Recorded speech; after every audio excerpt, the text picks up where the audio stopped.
Mamadi Doumbouya est-il en train de prendre goût au pouvoir? Parce que cet extrait-là, moi, m'a personnellement marqué. Je sais pas moi, je vais prendre votre lecture sur ce passage de Amadou Diallo.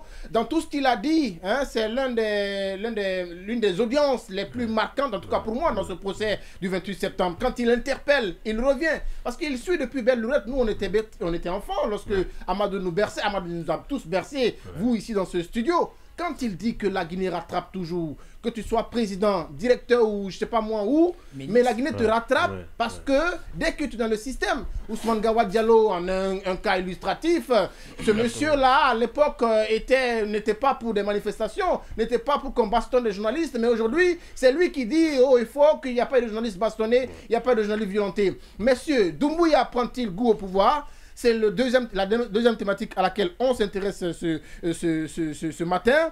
Parce que oui, des marchés gré à gré, ça et là, depuis qu'il est arrivé, il avait de belles intentions. Aujourd'hui, on a comme l'impression que le président de la transition, en tout cas, dort plutôt sur ses lauriers. Il ne s'adjuge plus de sa tenue militaire. Moi, je vais avoir votre lecture parce que cette question-là revient toujours. On tend vers un glissement de calendrier. Est-il pris en otage? Beaucoup de questions qui taraudent les esprits. Alpha Bayo, oui, première prise de parole. D'accord. Et moi, le passage du journaliste Amadou Diallo, ça m'a marqué beaucoup. Et puisque s'il déclare que nous sommes arrivés au pouvoir pauvre, donc si on sort pauvre, quand on devient riche, c'est qu'on a volé. Ça, c'est évident. Et j'imagine, je suis en train de voir le ministre Morikonde, les autres, et ainsi ça pousse comme des champignons. Effectivement. Avant le 5 septembre, ils étaient qui?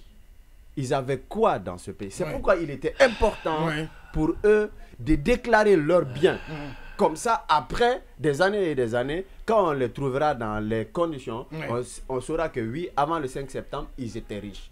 Mais ça n'a pas été le cas. Mais l'autre chose qui est très important pour moi, le colonel Mamadi Doumbouya, je crois que il doit être à la hauteur des responsabilités.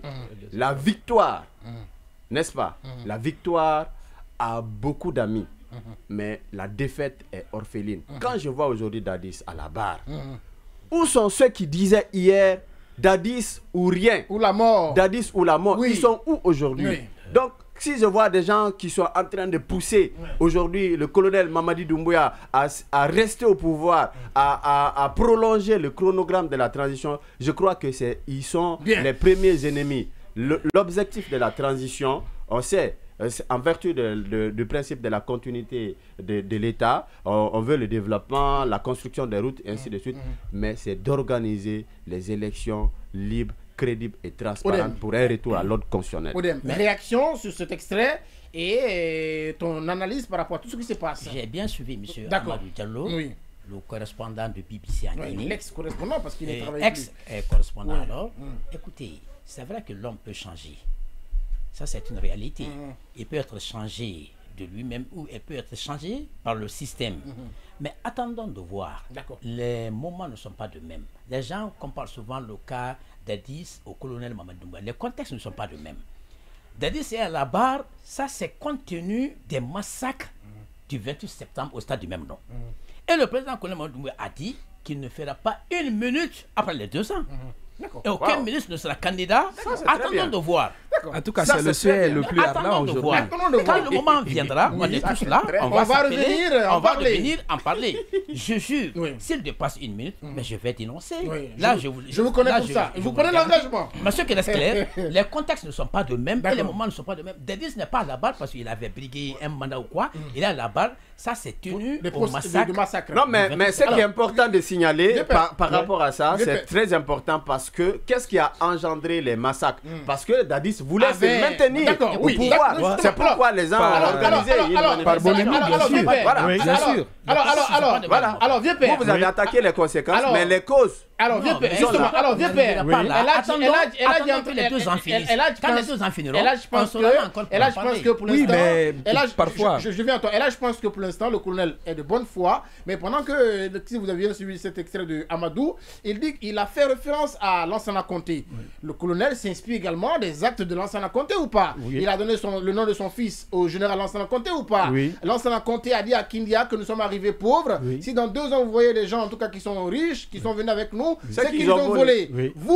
Vous, il fait peut-être allusion à Dadis, mais est-ce que c'est devenu maintenant un sacerdoce pour les dirigeants qui arrivent au pouvoir?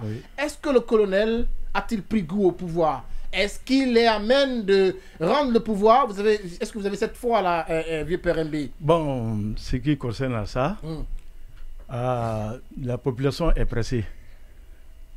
Comment on appelle? Le colonel dit il ne va pas faire une minute de plus. D'accord. Tout le monde doit attendre ça. Je suis d'accord. Tout le monde doit attendre ce que le colonel a dit.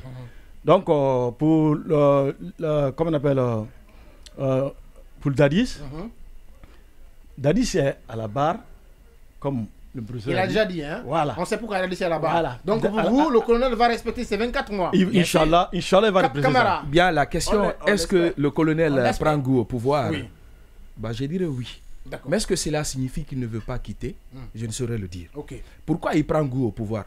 Parce que quand nous regardons bien le 5 septembre, les premières semaines qui ont suivi, un colonel qui refusait même, qui a interdit les mouvements de soutien, qui ne voulait pas de bruit autour de lui. On parle même de la naissance du Sénat, la semaine nationale de la transition. Effectivement. La Sénat, c'est bien cela. Un colonel qui était venu, qui voulait se débarrasser de toutes ces façons démagogiques de faire. Quand vous prenez ce colonel du 5 septembre et des semaines qui ont suivi, comparé au colonel des semaines récentes, ça vous donne à réfléchir. Tout à fait. On a l'impression, avec tout ce qui s'est créé autour de lui aujourd'hui, tout le bruit, tout le tintamarre, tout porte à croire qu'il est en train de prendre goût. Ok? C'est bien vrai. C'est comme ça aussi le pouvoir. Mais est-ce que cela veut pour autant dire qu'il ne veut pas quitter? Ça, on ne saurait le dire. Attendons de voir. Attendons de voir. Lui-même, il a pris un engagement en disant qu'il ne fera pas. Jusqu'à preuve du contraire, nous portons confiance. Nous pensons que c'est un homme d'honneur de parole et qu'il saura au moment venu respecter son engagement. Mais toutefois, quand nous regardons bien la conduite de la transition par rapport au chronogramme, tout ce qui était prévu et à date ce qui est réalisé, cela nous amène à douter du respect de cet engagement. Mais nous portons foi encore. Nous croyons en sa volonté, même si nous avons des doutes par rapport au respect du chronogramme tel que cela est mentionné. Goût au pouvoir, est-ce qu'à l'UFDG vous posez cette question? Vous savez, le colonel au début, l'extrait de Amadou le colonel au début, il était sincère, on sentait la sincérité, il était de bonne foi. Et il est venu, je suis convaincu qu'à lui seul, il aurait aimé dérouler son calendrier. Mais il faut dire que l'être humain est aussi influencé et influençable souvent par l'environnement dans lequel il se trouve. Aujourd'hui, il est entouré des personnes, des gens grâce à lui, on changeait carrément leur statut social. Il y a des conseillers, des ministres ou d'autres personnes qui ont obtenu des avantages de marché de gré à gré ou qui auraient obtenu des avantages de marché gré à de gauche à droite, qui ont accès à lui, qui essayent de le faire comprendre, oui, tu vas quitter, mais oui, il faut rester pour le moment. Peut-être qu'il n'a pas envie d'aller aux élections parce qu'il sait qu'il ne peut pas être élu en Guinée, parce qu'il voit ce qui se passe. Il a même du mal à asseoir, à convaincre même ses amis d'enfance à Cancan. Le cas de la dernière fois de la fête en fait foi. Mais peut-être qu'il a envie de pousser. En tout cas, si nous voyons, parce que là aussi le mode de la perception, c'est aussi de la communication, le mode vestimentaire, comment il s'habille maintenant, il essaye de plus en plus à se faire oublier qu'il était un homme en tri. Il s'habitue aux bassins, aux vestes, aux cravates. Voilà, tout ça est de nature à justifier le fait qu'il prenne goût. Si vous voyez le décor, si vous voyez la façon dont les gens essayent de décorer à la présidence là-bas, ses conseillers, ses présidents, et surtout comment ils managent même les gens que la presse soupçonne de détournement, de corruption. Moi, j'ai pensé que le colonel allait être différent de Conté et Condé en faisant quoi? C'est-à-dire si la presse soupçonne quelqu'un, avec surtout des dossiers à l'appui, avec Inquisiteur qui avait publié tout récemment des documents concernant Mandian Silibé, ils n'ont rien fait. Je pensais que le colonel allait prendre des décisions, demander à la personne de démissionner, faire ouvrir des enquêtes transparentes pour rendre justice. Après, si l'intéressé va revenir. Mais si vous voyez la nomination, il essaye de voir, oui, c'est de gauche, c'est de droite, est-ce qu'ils ont eu. et que les coordinations auraient, l'époux des uns, les neveux de certains ont obtenu des places, ça veut dire qu'il est dans la réflexion de répartition régionale, c'est purement politique. Un militaire pour la transition qui est venu pour restaurer l'ordre et partir n'a pas de réflexion politique pour convaincre tout le monde. C'est pas possible. Alors, cette question pour vous 5, oui, il n'y a aucune preuve qui montre que le président Doumbouya veut se maintenir au pouvoir. Il n'y a aucune preuve. Mais attendez, alors, la question que en tout cas, il y a des actions qui suscitent vraiment des interrogations. Oui. Voilà. Une partie de la population de la Guinée est derrière lui. D'accord. Quand il est venu de New York. D'accord. Alors, la question que je vais vous poser. Non, là n'est pas le début. Est-ce qu'il est soutenu ou il est aimé par le peuple ou pas? Là n'est pas la question. Ce qui est évident, est-ce qu'il veut rester ou pas? C'est là la question. Non, mais des actes posés actuellement comme ça, nous donne à réfléchir. Comme ça, on ne va pas se presser pour ça. On n'a qu'à attendre d'abord. Oui, la question.